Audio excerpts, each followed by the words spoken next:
Hello, YouTube. All right, my apologies that this video may end up being grainy and bad because I've hit my data cap. Been doing a lot of live broadcasts. Also had my kids this weekend, so I let them use my Wi-Fi and they maxed it out. So I'm actually getting ready to leave a Walmart parking lot right now. I just wanted to update you on what's going on. Let me kind of maybe show you. I'll show you the view from what the Walmart parking lot looks like as of like 10:30 today.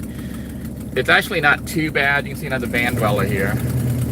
They're actually carrying like 2 bicycles on their the car coming here. Hopefully they can see me coming and don't try to force the situation. But I just wanted to show you what it looks like right now. It's not too crazy.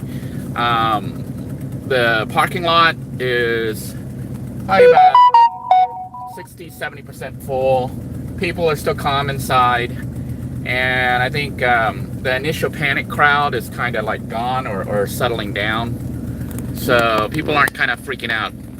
I actually saw a lady today buying flowers.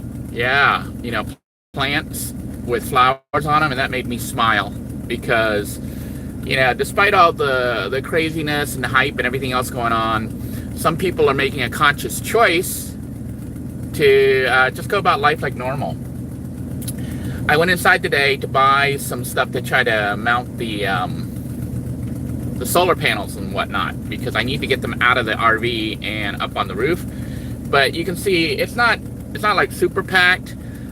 Some of the stuff more stuff had been put up.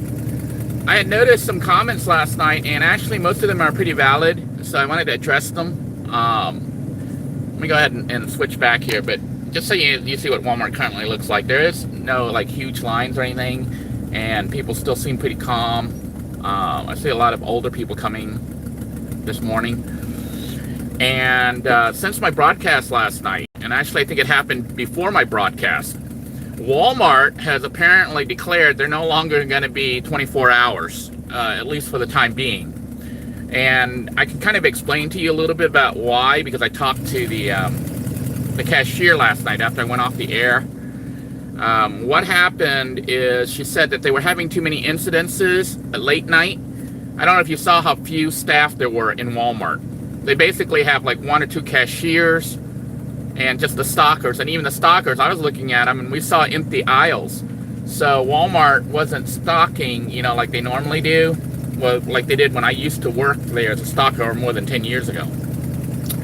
But they are understaffed at night. And people were panicking and behaving like animals. So what she was telling me was there were incidences of people fighting over stuff.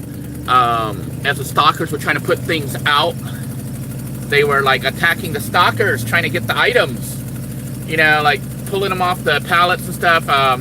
Stockers saying you can't take a whole bunch, and then they want to take the whole pallet with the stuff. Crazy stuff. And then they go up to the register, and they have big, huge carts full of things. Okay? So they have like huge carts full of stuff. And there's only like 1 cashier there.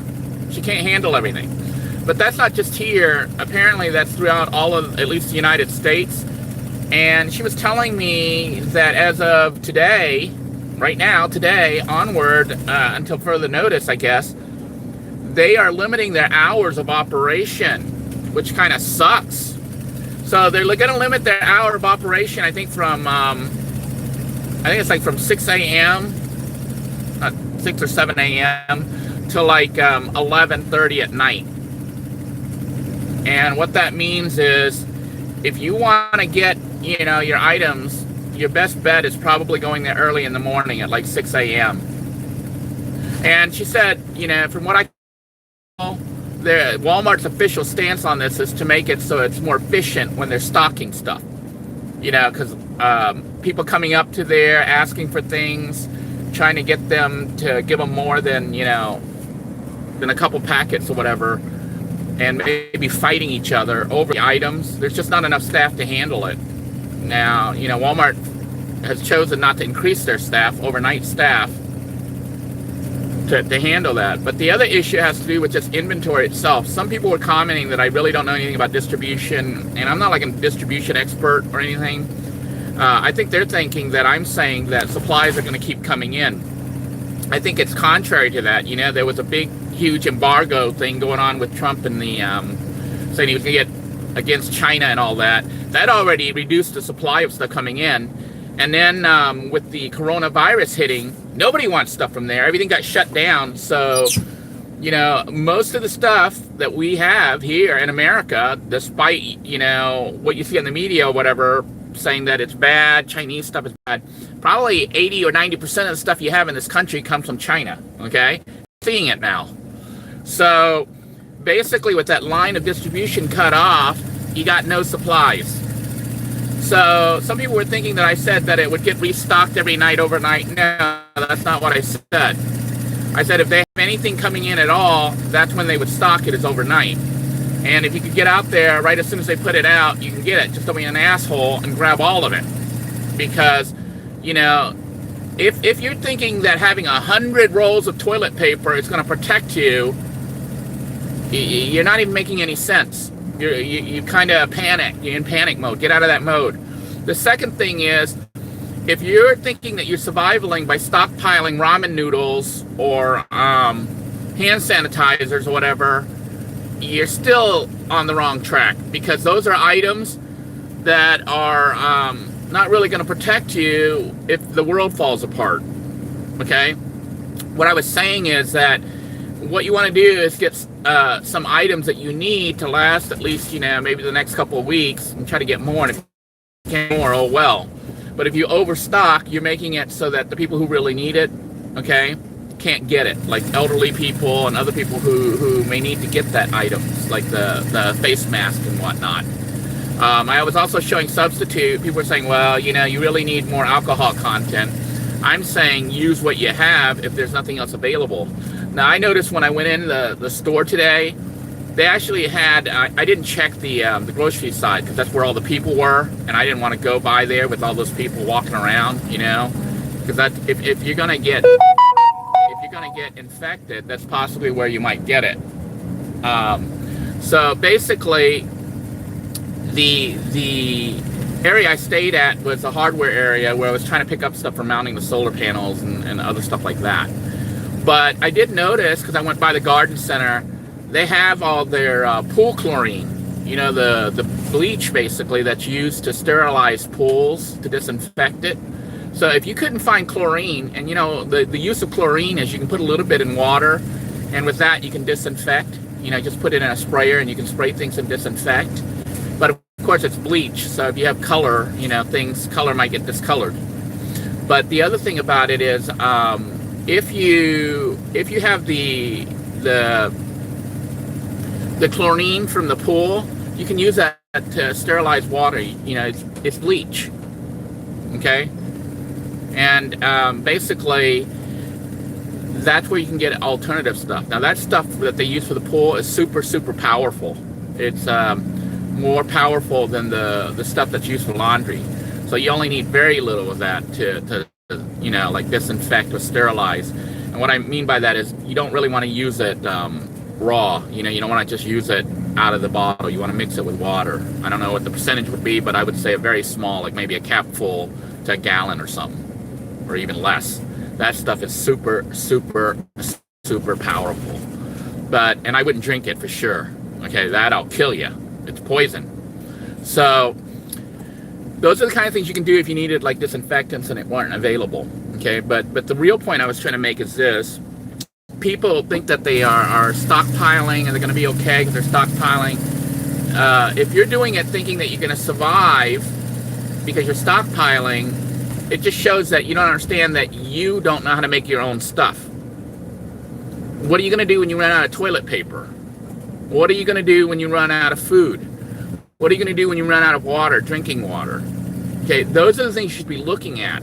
You know, like learning how to disinfect water using chlorine if need be. You know, what's the ratio? What's safe? What's not safe? Learning how to generate your own electricity. Learning how to, you know, so you're not reliant upon the system. because you can see how the system, that it hasn't fallen apart completely yet, but you can see even the emergency system that the governments have set up hasn't really been that effective. You know, at least nationally and even globally, certain countries are failing miserably. You know, their governments aren't doing a good job. So let me switch back here so you guys can see me here. But basically, if you're going to be wanting to survive, okay, you need to learn survival skills, which is what the preppers and stuff have done. But I think even the preppers, I think, are silly in that you'll see people say they're prepping and they get like 100 or 1,000 cans of food, you know, like canned goods and stuff like that. That's what they're planning on living on. I'm like, so what happens when you run out of ramen noodles? What are you going to do next? I think really, you know, if you're prepping and stuff, you should have enough food to last over the initial situation, which would end up, but I don't want to talk about this. This is like doomsday stuff, which I don't think we're anywhere near, so I'm not even going to get into it. But really, if you were a true survivalist or a prepper or whatever you want to call it, you would not, hang on a minute, I'm gonna go here and turn around. I'm gonna do a big turn here with the RV. You would not need to buy ramen noodles. I mean, it would be nice to have, and you can have a stockpile of it and stuff to eat, but you don't need, like, you're not gonna need 100 or 1,000 bags, because if you had 100 bags and you ate one a day, that's 100 days, you know? You need to be able to make your own noodles if you want ramen noodles. You need to be able to learn how to do all these things yourself. You need to be able to learn how to catch animals, kill animals, butcher them, do all the things you would need if you truly wanted to survive. If you think that stockpiling toilet paper or disinfectant from Walmart, you know, is going to help you survive, you're already on the wrong track, because you're requiring that the shipments of toilet paper and stuff will come back. I'm going to give you some tips of what we did in Asia, okay? In Thailand, especially, because that's what I know. We were poor in Thailand and didn't have a lot of stuff. And a lot of people there, this is what you use, okay? I'm going to give you some stuff that you have here that even in Thailand is rare and hard to get. If you had nothing to wipe your butt with, use toilet paper. Use newspapers or magazines. That'll work. In Asia, we use newspapers, you know, because we didn't even have magazines. Magazines are too expensive. The other thing that you could use, and we used in Asia, which I think is even better, is like leaves, banana leaves and stuff. You know, those are things that nature generates. Basically, if you can get to the point where you know how to do stuff that you do right now, that you either generate your own electricity, you know, sterilize your own water, grow your own food, do all those kind of things, those are the people who will survive. And if you're at the type that says, well, I have to get guns and bullets and stuff because I'm basically going to kill people when they come after my stockpile, you're really not going to make it, because the factories and all those things, those are the people you're killing. They're the people who normally used to work and, you know, did the distribution, the truck drivers, the whatever, all those people. So my big point in all this, if I can say anything at all, is first, don't panic, okay? Think, you know, if you want to clean your hands and stuff, and soap's not available, you know, as far as like disinfectant soaps and stuff, you could use like even shampoo, you know, that if you can't find cleaning stuff, cleaning supplies, disinfectant wipes and stuff, you could get chlorine, whether it be in the regular chlorine, you know, the dishwasher section, or if that's not available, you can check the pool supplies. But keep in mind that pool chlorine is like a gazillion times more powerful than home, you know, regular bleach. So you only need a tiny little bit per like gallon of water or whatever you put in your sprayer. Just a little drop in there might do it. You can learn to substitute. Now, what this is going to do, it's not going to make you a survivalist per se, but it might help carry you through on common household supplies, you know, things that you need. Now, if you're going to be flushing your toilet, using newspapers and stuff to flush, you won't really be able to flush those down the toilet, because newspapers may clog up your plumbing and stuff. So you probably have to bag, you know. A lot of people freak out because they sometimes see Asians. I don't do it, but like the older Asians, they actually take toilet paper and they will put it into a wastebasket instead of flushing it. And I know Caucasians don't understand that. They're like, why are these Asians filthy? Why do they do that?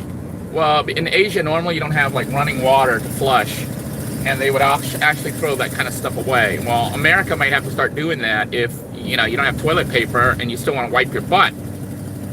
So, you use like what's available, which would be like magazines, books, newspapers. That, because banana leaves aren't as common here as they are in Thailand. But, and some people think I'm making light of the situation. I'm not. I'm just pointing things out, just trying to get people to understand that the stuff that the people are doing right now, like stockpiling canned foods and stuff like that, it's not really going to help if a major disaster hit. What would have really helped you is like what some of the van dwellers are doing. They're already kind of pretty much self-sufficient. Although some of these van dwellers aren't really that self-sufficient if you're eating at McDonald's every night, because McDonald's might close down. Once the meat processing plants aren't distributing the meat or the bread, there's going to be no more McDonald's. You better learn how to, catch your own cow or whatever, butcher an animal and make hamburger patties out of it if you truly want that, and learn how to bake your own bread. These are all skills that used to exist in a country like America, but have been relegated, have been tasked out to bread making companies and things like that. So homesteaders, some of those people who do prepping and stuff, they kind of know these skills, and the kind of stuff they prepped on wasn't buying loaves of bread. They bought stuff like flour, they bought stuff like salt, sugar, basically things that they could make stuff from scratch. Because if, shift happened, then what happens is all the stuff you see with Walmart, Target, Publix and stuff, it's not going to be available. And, my whole point in all of this, and for me on a personal front, is this. Some of you who believe as I do, that there is indeed a God, that our time here on earth is indeed limited, know that, a lot of the things have happened right now that are actually, have already been forecast. And if we are at the end times, which I don't think we are, but if we were at the end times, what can you really do about it? Well, you can panic and try to kill other people and go wacko and lose your humanity and seal your fate, or you can continue to live your life and be human, be kind to one another, be helpful. Don't do stuff to take advantage of other people when they're in a situation where, they're panicking. You should be trying to calm them down, not worsen the panic. You should be trying to help people out, because ultimately that's what counts. I see people capitalizing and trying to make money on this situation, which to me is really, really sad, because they still don't get that the money, if shift were to really happen, the money is worth nothing. That bill, whether it says $100 bill, a $50 bill, or whether you have even gold. Let's say you say, well, I want to I don't care about governmental monies. I want diamonds and golds and things that are international. Well, this is an international event. This is a pandemic. And, like some people say, well, I don't feel sorry for the Italians. I don't feel sorry for the Iranians. I don't know if you know, everybody that's affected is interconnected. I don't think you're getting it, okay? It doesn't really matter what culture you're from or where you're from. It's hit the world. That means that the whole world, despite what the governments say, that, it's us against them, it's this against that, all the people are interconnected. And how do you know they're interconnected? This disease gets spread person by person. So, the time to control it was when it initially started, and governments failed miserably on that. Although a couple have taken, from what I could tell, Taiwan, which had experience with SARS, did take an active role and have managed to confine it and have it contained, even though they're right near the source. So I tried to post a little link that showed what they did, but basically they set up everywhere on entry points like airports and everywhere else, travel areas, temperature sensors, because that's one of the indicators if you have a fever. So those are easy to detect. And they quarantined themselves, their country, from China and stuff early on. At this point, I'm not even going to harp on all that because that's already too late. Governments should have already done that, but it spread. And if nothing else, it really shows you the connectivity of all the different countries, because this is everywhere. And that means people actually connect with one another, despite all the barriers and stuff they put up, saying this is America, this is Canada, this is Mexico. You're all humans, and believe it or not, you're all interconnected. And I hope that, if nothing else, because I honestly pray and hope that this flu season and break will end, just as most flu seasons end in a couple weeks here, or a month or two. It'll clear and go away, although it may come back again next time. But hopefully when it comes back, we're more prepared, that they take advantage of the downtime to set up temperature sensors and other things that can help detect. And also work on deals where, if people are sick, they're not afraid to stay home, that they won't lose their job, because this is the kind of stuff that you make it so the workers barely make any money. They feel sick, but they have to go to work because they got to pay the rent, or they become homeless. Those are situations that governments control, and it facilitates a situation like this. So don't panic. Those of you who are van dwellers, you're actually now in a better position than most people, because as they list where the areas are, you kind of know which areas to avoid, as long as you yourself aren't infected. Because if you're infected, you're the one taking it from an infected area to a non-infected area, So keep that in mind.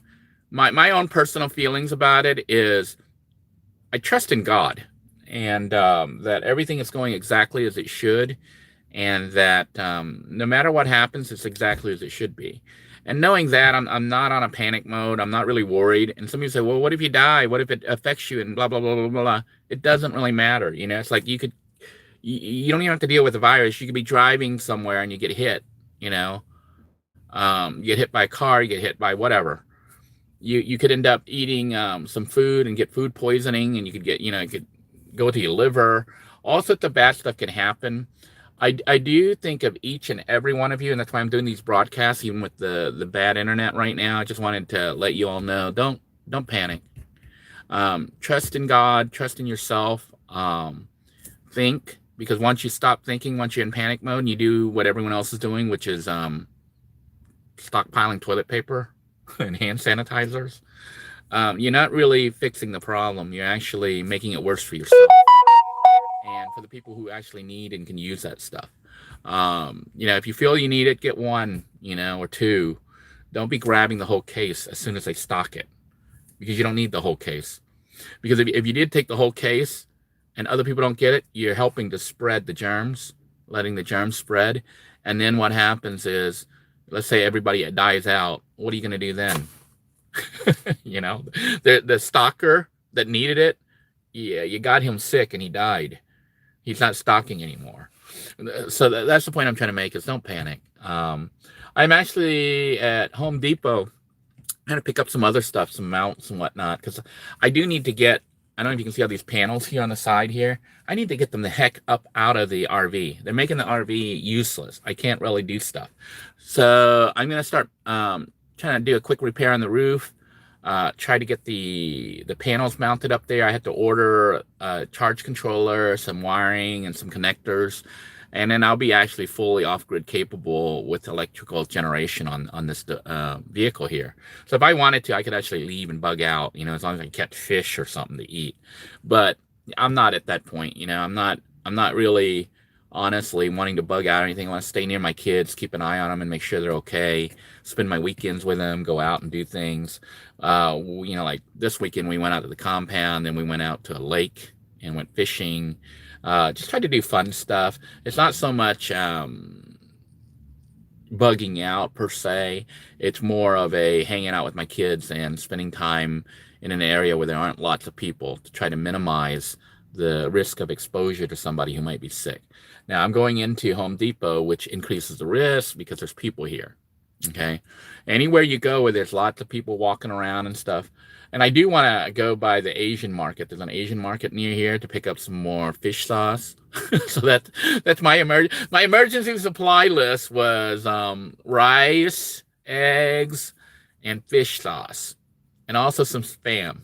So that's pretty much it. And I did buy a little container of hand sanitizer just so I can wipe not my stuff down, but stuff in other places if I wanted to, if I thought it was high risk touching things. The other thing I bought was, what else? That's pretty much it. Just some water, like 3 or 4 gallons of water. What I normally buy anyways. So, and I think I do have some bleach already. I didn't buy any more. I had some chlorine.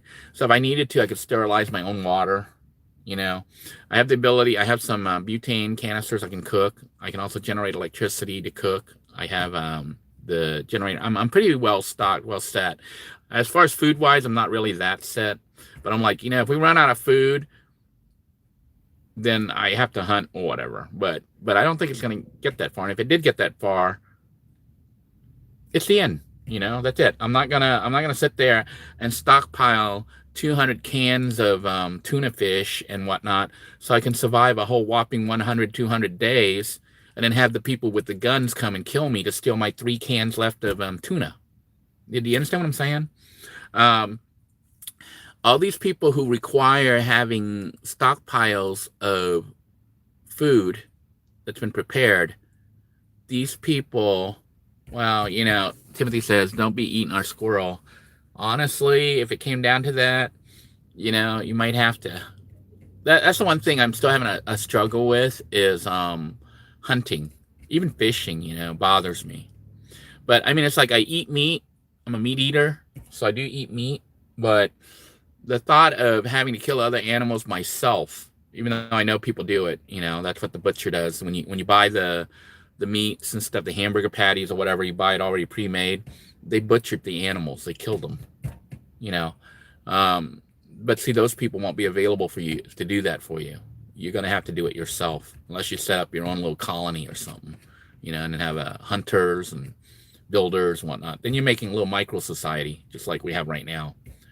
So you gotta, yeah, somebody says, who was that said that? Jay Lyon says, God told us to eat the animals. It's okay. Whether or not you believe in God, and I do believe in God, biologically, we're designed to do that. Animals are designed to eat us too. That's how we live. That's what gives us life. And some people say, well, you could be a vegetarian and you could live off plants. And well, if you can live off plants and you're a vegetarian, that's very good. And you want to do that, that's good. I don't have any problems with that. But don't tell me I shouldn't eat meat or whatever if that's what I do. I don't tell you must eat meat. So don't tell me I can only eat vegetables or fruits or nuts. I eat vegetables and fruits and nuts, but I'm a meat eater. I love meat, and if I don't eat, see, some people say, well, I eat plants, so I'm better than you. I don't eat animals. Those plants, they eat animals. When an animal dies, the nutrients from the animal goes into the dirt, the ground, and that's what the plants eat. And then you're eating the plants which have eaten animals. So you're eating animals that the plants ate. So, it's because that's how God designed it. God designed this system where everything gets recycled. So, the main thing you can do in a situation where mass hysteria and panic starts to set in and stuff, distance yourself from that craziness, because that's still government. Those are the people who kind of made the situation. What you want to do is reconnect with, and I hope you have some kind of belief, whether it be Christian or Muslim or Hindu or Buddhism or whatever. You have some kind of spiritual guidance, because that's what's going to give you peace. Because ultimately, okay, a lot of the craziness you see is just self-induced, and that's one of the reasons for the early closures of the Walmart, because I talked to them, they were like, there was police out there last night. Yeah, police were patrolling and stuff too, and I didn't show that, but because people were attacking each other. I'm like, what the hell happened? It's not. I can't even. It's like being in a weird movie. It's like being in a movie, and I'm watching the people's behavior, and I'm like, they're doing kind of what the movie says they would do. And it's kind of bad. They're attacking one another. They're losing humanity. And over freaking toilet paper or sanitary wipe or something. I'm like, are you kidding me? You fighting over toilet paper? Or people jacking up the price of, like they'll go and they'll buy as soon as the stock clerk puts it up on the shelf. They take the whole shelf into their basket. Then they go on eBay or Amazon. Don't buy stuff from those idiots. Those people are assholes. You don't need the toilet paper, okay? If you really wanted to do it, get some water and rinse your butt with it. Take your hand with soap and clean that, then just clean your hands afterwards if you really needed to do that. But what I'm saying is, don't fall into the hype and end up paying $60 for a roll of toilet paper. That's just ridiculous, and I'm about 99.99% certain that this is going to blow over within like 2 months when the flu season ends. It's going to blow over. But it'll come back next flu season. We better be prepared by then. Those of you who are van dwellers, try to get yourself to the point where you're self-sufficient and sustainable. But the big thing I would tell you is don't worry about it. Because if it's the end, if it truly were the end of the world, if shit was truly hitting the fan, I would rather be one of the first ones to go than one of the last ones. Because I would die as a human, caring about people and not doing anything that would try to hurt other people. I would die living my life like normal, seeing my kids, going out and having fun, doing things that I normally do. I wouldn't be one of those people that say, well, I'm down to my last can of tuna. I'm going to have to attack those people at that house there because they have a stash. What are you going to get there? Cans of tuna, and that's going to last you another couple weeks? And then you're going to go kill more people to get tuna? That's what I'm saying. And some of you are like, you're going off the deep end. You're going off movies. Just look around. This isn't a movie. Look what's happening at the grocery stores. The one thing I haven't seen people do too much is panicking too much as far as, in public and stuff. But apparently the night people, they do that. The people who go shop at night, and that's why Walmart says that they're shutting down. And I think they're fighting because they're seeing money there. They're saying, well, he put out a whole case of hand sanitizer. I can take that all, buy them for like $1 or $2 per thing and sell them for $5 or $6. So they're seeing money in it and they're fighting over it. And that's what I think is happening. But like I said, I don't have any proof or anything. I am going to go ahead and make my way into Home Depot to try to pick up some mounts. It's not even real official solar panel mounts. I'm going cheap. I'm just going to get some metal L brackets. I'm trying to do things in a cheap way just to show people how you could do things cheaply and have solar and stuff without spending literally thousands of dollars. We're spending hundreds instead of thousands. And should be totally off-grid capable. So look forward to those episodes coming up. And I will go by and pick up some more fish sauce. Even if I don't have peppers to go with it, I might try to pick up a pepper plant so I can grow my own peppers if I need to. If I can't go to the store to buy any more peppers, I'll grow my own peppers. But anyhow, with peppers and fish sauce, I'm set, at least for a while. So until next time, everyone, take care. God bless you all. Stay safe. Praying for each and every one of you. Don't panic. Think carefully. You can also research online how to disinfect stuff. Google because there's a lot of, and read some of the comments down below, because a lot of the viewers on here have very good suggestions on things you can do, and they actually point out things from their end, what they know, what they've seen on their side. So read the comments. There's some good comments down there about things you can do. But like my suggestion, if you can't get disinfectant, chlorine is a good disinfectant. You can't get chlorine in a regular department, check out the pool section, and they may have it otherwhere in other spots.